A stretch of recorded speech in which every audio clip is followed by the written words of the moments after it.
সৃষ্টিকর্তা চাইছিল না যে সে আরও ধুকে ধুকে কষ্ট করে সে মৃত্যুবরণ করুক, খুব তাড়াতাড়ি তাকে নিয়ে গেছে। এবং সে চাইতো যে সে বৃদ্ধ হয়ে যেন না মারা যায়, সে যেন খুব অল্প বয়সেই মারা যায়, তাকে যেন খুব কষ্ট না পেতে হয়।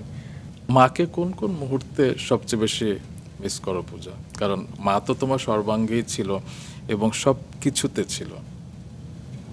যেহেতু সব কিছুতেই ছিল, প্রতিটা মোমেন্টে মিস করি, কারণ এই মানুষটা আমার দুর্দিনে যেভাবে আমাকে সাপোর্ট করেছে। হয় না অনেক সময় অনেক ফ্যামিলিতে মেয়ের কোনো কিছু খারাপ কোনো কিছু বের হলে একটু মারা কথা শোনায়, অনেক মারাই শোনায় যে তোর কারণে আমার মান সম্মান কিছু থাকছে না, এরকম অনেক ফ্যামিলিতেই শুনি আমি, এবং আমার অনেক ফ্রেন্ডকেও দেখেছি। বাট এই মানুষটা আমাকে যেভাবে মেন্টালি সাপোর্ট দিয়ে গেছে, আমি একটা ভুলভাল ডিসিশন নিয়েও ফেলতে গিয়েছিলাম, কিন্তু সেখান থেকে আমার মা আমাকে ওভারকাম করিয়েছে যে না, এরকম করলে হবে না, তোমার সাকসেস হয়েই দেখাতে হবে। সো প্রতিটা মুহূর্তে তাকে মিস করি।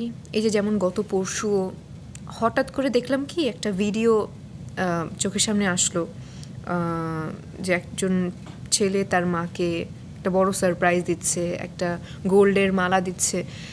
তো হয়তোবা আমি আমার মাকে অনেক কিছু দিয়েছি, কিন্তু আমার কাছে মনে হয় যে আমি তাকে কোনো কিছুই দিতে পারিনি, তার জন্য কোনো কিছুই করতে পারিনি। আমি এমন একটা সন্তান যে তাকে আমি প্রপার যেই সুখটা সেটা দিতে পারিনি।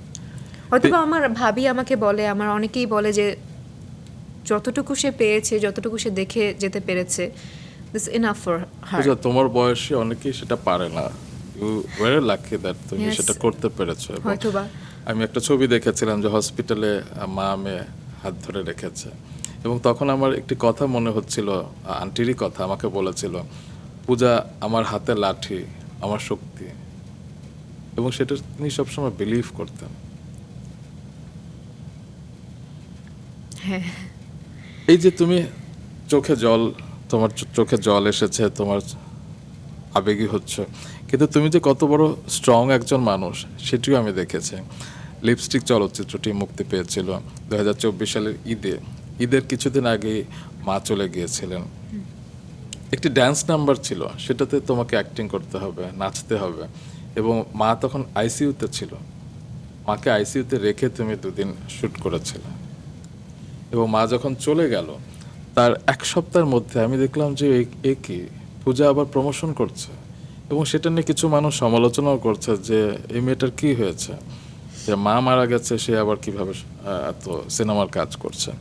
কিন্তু তুমি যে এই বিষয়টিকে মাথায় রেখেছো, কারণ মা সবসময় বলতেন যে পূজা তোমাকে শক্ত থাকতে হবে, আমি চলে গেলেও তোমাকে স্ট্রং থাকতে হবে, তুমি সেটিকেই মাথায় রেখেছিলে। এক্স্যাক্টলি, কারণ মা সবসময় বলতেন কমিটমেন্ট কখনো ব্রেক করবি না। তোমার মানে তোমার যেই জায়গায় কমিটমেন্ট দেওয়া আছে, যেটাই হোক পৃথিবী উল্টে গেলেও সেই কমিটমেন্ট রাখার চেষ্টা করবে। যারা কমিটমেন্ট ব্রেক করে তারা মানে অমানুষের মতনই, তারা কোনো মানুষের পর্যায়ে পড়ে না। সো কমিটমেন্ট ব্রেক করবা না এবং কাজটাকে সবসময় প্রাধান্য দিবা। সো আমি আমার মানে যেরকমই যেভাবেই সমালোচনা করুক, দিন শেষে আমি আমার মায়ের কথা শুনছি, মায়ের স্বপ্নটাকে পূরণ করছি, এটাই আমার জন্য অনেক কিছু। তুমি একবার একটা স্ট্যাটাস দিয়েছিলে না যে মায়ের ঘরে গিয়ে যখন শূন্য ঘরটা দেখে, তখন আগের মতোই মনে হয় যে মা বোধহয় আছেন, এবং আগে যখন মাকে বলে বাসা থেকে বের হতাম, এখনও নাকি তুমি সেটি করো। হ্যাঁ, এখনও করি। মায়ের রুমে বড় একটা মায়ের ছবি আছে, আমি তার সাথে কথা বলি, জানো এরকম এরকম হয়েছে, এরকম এরকম করতেছি, এরকম এরকম হবে। আমার কাছে মনে হয় যে তার ছবির সাথে না, তার সাথেই আমি কথা বলছি। এবং আমি 2 দিন আগে তার বিছানায় বসেছিলাম, মনে হচ্ছে যে এখানেই সে শুয়েছিলেন, এখানেই তার হাতটা ধরেছিলাম। সো সে আছে, সে এখনো আছে, এখানেই বসে আছে। অবশ্যই। তোমার ওই কথাটা না আমার হৃদয় ছিঁড়ে গিয়েছিল যখন তুমি ওই গানের লাইনগুলোর মতো বলছিলে, আজ ইচ্ছে করে তোমার কোলে একটু মাথা রাখে, এই হৃদয়খানি উজাড় করে মা বলে ডাকে। মায়ের কাছে যাওয়া হয় এখন? প্রতিনিয়তই যাই এবং আহ, আমার খুবই আফসোস লাগে যে আমার এই মোমেন্টটায় সে আমার পাশে নেই, কিংবা আমি তাকে পাশে রাখতে পারিনি। হয়তোবা সৃষ্টিকর্তা চাইছিল না যে সে আরও ধুকে ধুকে কষ্ট করে সে মৃত্যুবরণ করুক, খুব তাড়াতাড়ি তাকে নিয়ে গেছে। এবং সে চাইতো যে সে বৃদ্ধ হয়ে যেন না মারা যায়, সে যেন খুব অল্প বয়সেই মারা যায়, তাকে যেন খুব কষ্ট না পেতে হয়।